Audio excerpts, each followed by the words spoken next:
welcome to The Doctor is In, your daily guide to virtual care in this time of COVID 19. I'm Dr. Freddie Gomez, and we are looking forward to answering your questions about the most pressing health issues that we have today. And in celebration of Father's Day, we are dedicating this episode to talk specifically about men's health. Now, recent studies find that men are more susceptible to COVID 19 rather than women. And one of the factors being considered is that men are likely to engage in high risk taking endeavors or behaviors such as drinking and smoking compared to women. Another factor being linked to COVID 19 susceptibility in men is that of androgens or sex hormones and their increased levels in males compared to that of women's. Today, we'll talk about the basis of men's vulnerability to COVID 19 and what we can do in order to reduce the risks of infection. So, joining us in this discussion is Dr. Samuel Vincent Yrastorza. He's a urologist and immediate past president of the Philippine Urological Association. Welcome to the show, Doctor. I'll go straight ahead with a discussion that there was a recent study proposed which proposed a link between the levels of sex hormones in men and vulnerability to COVID 19 infection. Could you briefly explain to us how both of these are connected? Sorry, I was on mute.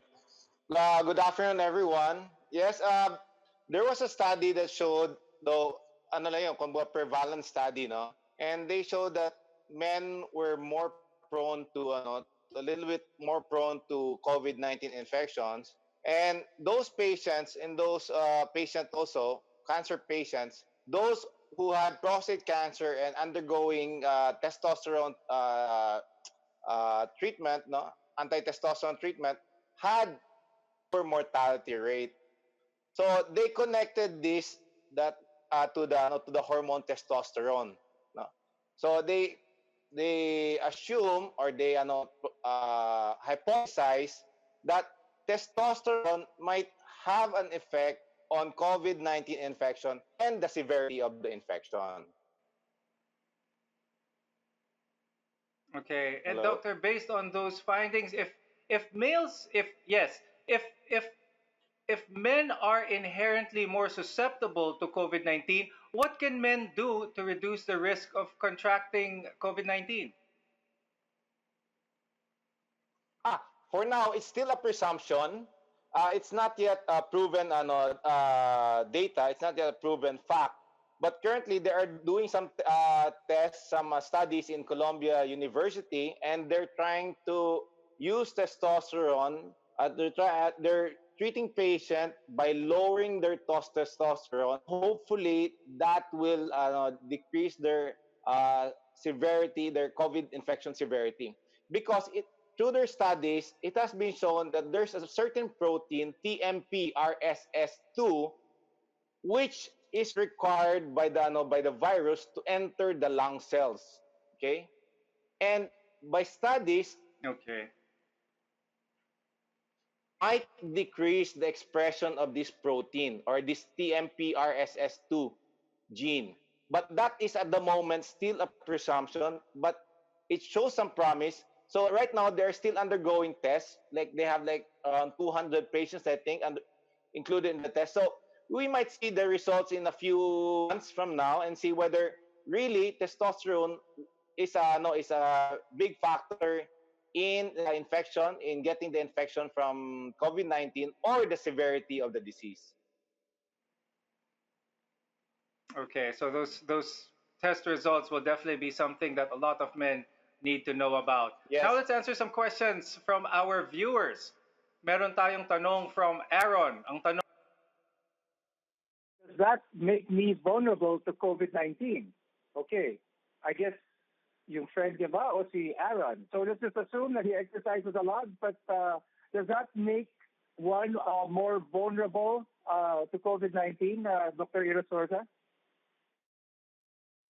Well, and this is not really my expertise. Now, I'm a urologist, but yes, of course, smoking can affect your immune system. It decreases your immune system, so you're more prone to in getting the infection. Second is it can increase the severity of your infection. Okay, it could be more fatal. Why? Because the main organ that is being attacked by your COVID-19 is the lungs, and we all know that when you smoke, you decrease your lung capacity, you decrease your lung yung immune response. So yes, smoking, even if you exercise, it doesn't take out the risk factors or the effects of the smoke. Okay, Yeah, that's true. That's true. So it's so time for us better, to yeah, pause for a quick better not, break. But up next, we yeah, yes, better not to doctor. smoke. So we'll No, discuss stop more about smoking. that Yeah. after the break because when we come back, we will find out if COVID-19 affects naman the male fertility. So you're watching The Doctors In on CNN Philippines. We'll be right back. Amid the darkness, look on the bright side. Miss Universe 2018, our very own Catriona Gray, is a shining example of strength and positivity. Catriona is partnering with the health department to help stop the spread of COVID-19. In this campaign, she says knowledge is power. Catriona is also calling on everyone to be a COVID-19 warrior and not to be a worrier. Please magdasal lang tayo, find what we can give. It doesn't have to be in a monetary value. It can be in an act of kindness or an act of service. The world's biggest artists sang in harmony to pay tribute to frontline medical workers in the global battle against COVID-19. The special benefit concert, Build One World Together at Home, was streaming live all over the world on Sunday, April 19th. It was curated by Lady Gaga in support of the World Health Organization. Lady Gaga herself performed and raised $50 million. Elton John had a stirring rendition of I'm Still Standing, and the show closed with a stunning performance of The Prayer with Andrea Bocelli, Lady Gaga, Celine Dion, John Legend, and Lang Lang on the piano.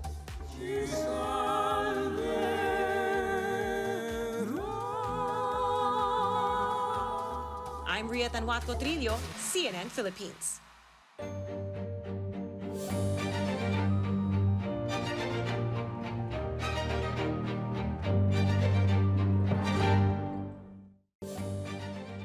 You're watching The Doctors In on CNN Philippines. Your telemedicine consult today. So keep sending in your questions on the CNN Philippines social media Facebook page. So earlier on the program, we discussed how men are inherently at a greater risk of being infected with COVID-19 compared to women. Now we will find out if COVID-19 can affect a man's ability to contribute in forming a baby. So we are joined by urologist Dr. Samuel Vincent Yrastorza. For this program, doctor, we will be discussing how does COVID-19 or is there any evidence to suggest that COVID-19 damages the male reproductive system or possibly even lead to infertility? For now, there's no evidence towards that. Initially, there was a scare regarding that because they thought that the protein, which was required by the virus to enter the body host, was found in the testes, no, the ACE protein. But it was shown that it was not. Secondly, for the fertility of the male to be affected, it must affect two areas. One, the testosterone level. Two, the testes itself. No? So one, sa testosterone level, studies have shown, especially from those male infected in China, that yung testosterone levels nila was not affected. So kahit na nagka-infection sila, no, when they were tested after they were treated, after they recovered, their testosterone level at the normal range. So it was not affected. So that's one. Two is when testis or yung itlog ng lalaki was affected, leading to orchitis or infection or inflammation. But as we have heard, we haven't really heard any reports or any increased incidence of orchitis or namamaga ang itlog among men who had COVID-19 infection. Okay, so and they also noted that uh, the COVID-19 virus could not be found in the testicular bloodstream or in the testis itself. So no, the testosterone is not affected. The testis or yung itlog ng lalaki is not affected, hindi siya namamaga. So at the moment, there is really no evidence, no, to point that COVID-19 will affect the fertility of the males. Okay, so far at least that is, I guess that is good news for the time being. But since we're talking about the male reproductive system, I want to talk a little bit more, doctor, about the prostate, actually, and specifically prostate cancer. How common is prostate cancer here in the Philippines? Prostate cancer in the Philippines? Well, prostate cancer in the Philippines right now is the third leading cause of death among males, no? It is also the fourth and fifth most common cause of cancer among all among all Filipinos, including the male and female population right now. Okay, So so it is if, fairly, again, sorry. yes, go ahead, doctor. Well, men with prostate cancer are not really more prone to a study has shown that men with prostate cancer are least prone to having COVID-19 infection as compared to other patients who had other cancers, no, like lung cancer, liver cancer. But this was just an observation. This is not there's no direct link that was established, and they're still looking into that. There are a lot of reasons for that. Prostate cancer is a little bit benign, no? Hindi ganun kagrabe. Usually, patients are well okay, mobile, they can stay at home, they don't need frequent visits to the doctors, they don't need frequent visits to the hospital, usually every 3 months or even every 6 months, no? Yung visit na to the doctor. So that's why they might be more, social distancing might be more practice among prostate cancer patients. That's why probably there's lesser infection among prostate cancer patients as compared to other patients with other cancers. Okay, so at least that's good to know, and that's very enlightening. Now, doctor, let's answer some of the social media questions that we have here. We have one from Jigs, who is asking, at what age should males be getting a prostate checkup? Oh yeah, good. That's good. So, but males, uh, we advise that males 40 years old and above should have the start of their prostate checkup. And the reason for this is that prostate cancer usually starts at the age 40 and above. More common among 60 to 70 years old, but it could start as early as 40 years old. Right now, there's really no definite preventive measure for prostate cancer because the reasons for prostate cancer are number one, age. As you grow older, no, you have higher chances of prostate cancer. And two would be the testosterone level. No, unless you can control both aging and your testosterone level, no, you take out your testes early on in your life, then you can probably prevent prostate cancer. But at the moment, no, these are impossible things to do. So there's really no preventive measure for prostate cancer. Our only best bet for prostate cancer is to detect it early and treat it early. And the way to treat it, detect it early checkup. And then people would say, Doc, I don't have any symptoms. Should I have a checkup? No, it has been shown that prostate cancer does not have symptom. You have the cancer, but you feel all right. There's no urination. You don't feel anything. No, and the reason for that is it will take some time before the prostate cancer will produce symptoms. Because if it is still small, it will not obstruct the flow of the urine. When it grows big, malaki na siya, then dyan na siya umipit fluid aid. That's the time that it will compress on your urinary tract system. And that's the time you will only have your symptoms. And by that time, it is already advanced. Medyo too late na siya. Okay, so that's why we the keep best on, advice.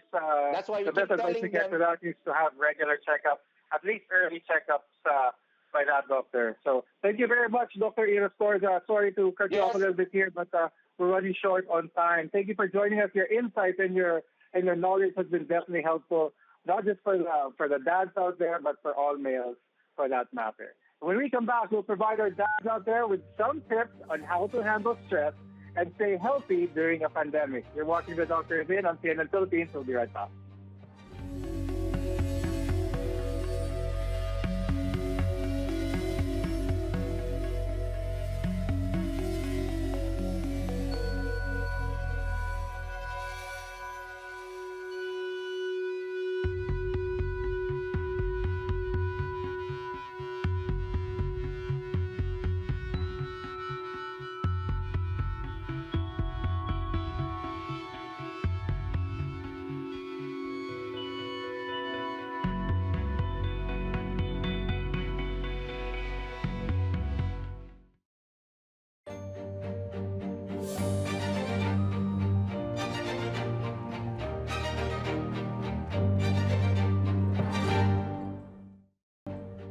to Dr. Zen, and I'm Dr. Freddie Gomez. Who do you think handles stress better, men or women? The debate on that can go on longer than we have time for, but what can be agreed upon is that stress will always be there in varying levels. And this constant presence of stress, more often than not, may lead to serious diseases. To talk about this, we have psychologist Dr. Renz Christian Argao with us. Hello and welcome to the show, Doctor. Hello, Doc. Good afternoon. Yes, Doctor, but we're talking about how stress is managed by men in general, and how stress really affects not just men but women as well to varying degrees. But my question is, how differently do men and women deal with stress? Actually, women are more likely to experience stress than men, no? But the effect kasi of stress is more negative on men, precisely because of how we deal with stress differently. For women kasi they're more likely to talk about their emotions. They're more likely to deal with stressors using emotion-focused approaches. So they deal also and engage in activities that improve their well-being. They may talk with other people regarding their concerns and their problems. But for men kasi we are more likely to engage in maladaptive coping mechanisms. Like for example, we are more likely to engage in smoking or drinking or even engaging in highly risky behaviors. That's why the impact of stress for men is usually more negative as compared to women. Okay, so that's very enlightening to know, no? So women deal with more stress, but the way men deal with stress is the one that should be concerned about. So if our viewers know that now, that the way men deal with stress is something that should be taken into consideration, what can you advise on how men, fathers, or wives and mothers to their sons and husbands, how can they manage stress? How can men manage stress more effectively? I think we have to start first in recognizing that our society's perception kasi and concepts with our gender roles often is the reason why men deal with stress differently and our emotions differently. Usually our society tells us kasi that men cannot be emotional because being connected with emotions is a sign of weakness, but that is of course not true. So it's important to now recognize and realize that being in touch with our emotions is not a sign of weakness. For men, for example, in terms of managing stress, it would be better if we deal with more adaptive coping mechanisms. Like, for example, engaging in sports and physical exercise or activities is also one way to improve our mental health and well-being, apart from improving our physical health. It's also important to be mindful of our own emotions and be connected with our emotions so that we are aware when stress is already affecting us negatively. So part of that may also, it might be good also to talk to someone, to speak and tell your other people your emotions or concerns or problem. And of course, then avoid yung maladaptive coping naman, like smoking, avoid drinking. Although for some kasi they think that that helps manage stress, sometimes it actually contributes to more stress. And of course, engaging in risky behaviors, then kailangan nating bawasan and engage more in activities that actually promote well-being. Okay, so very good to know about that. Now let's answer some of your social media questions. We have one from Pax, and he's asking, is yoga a girl thing or can guys do it also? I think the answer to this is very simple. What do you think, Doctor? Yoga actually is not just for girls. No, men definitely can also do yoga. I know a lot of men who are into yoga also, and there are different activities that we can also engage in pagdating sa yoga.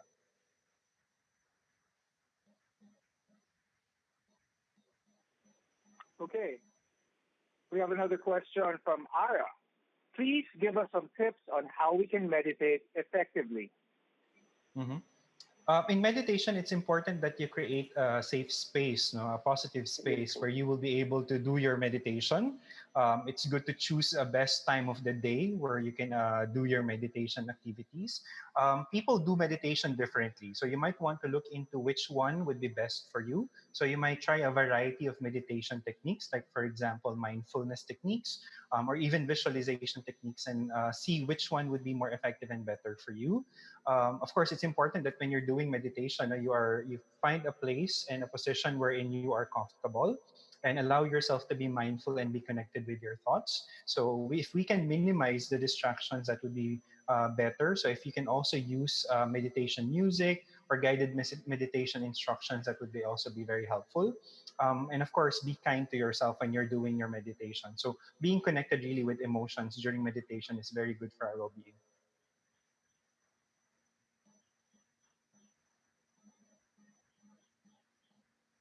Thank you very much, Dr. Argao, for joining us today. A lot Thank you, of Doc. what you said definitely will be able to help our viewers manage their stress more effectively. Thank you, Doc. And we hope that we're able to answer your questions today. Please samahan niyo kami ulit sa Lunes, 3:30 p.m. only here on CNN Philippines. I'm Dr. Freddie Gomez. Stay safe, everyone.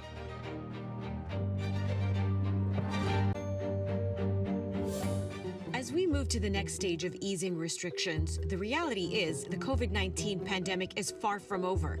The coronavirus remains a serious public health risk. Good personal hygiene is our first line of defense. Wash your hands often with soap and water and for at least 20 seconds. Scrub all surfaces of the hands. If hand washing is not immediately available, use alcohol-based hand sanitizers.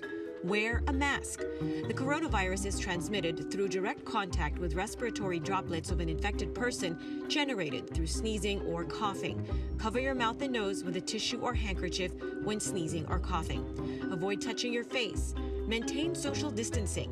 Keep a safe distance of at least a meter from others whenever possible. Avoid crowds. Stay at home if you have any cold or flu-like symptoms and seek medical advice. We're in this together.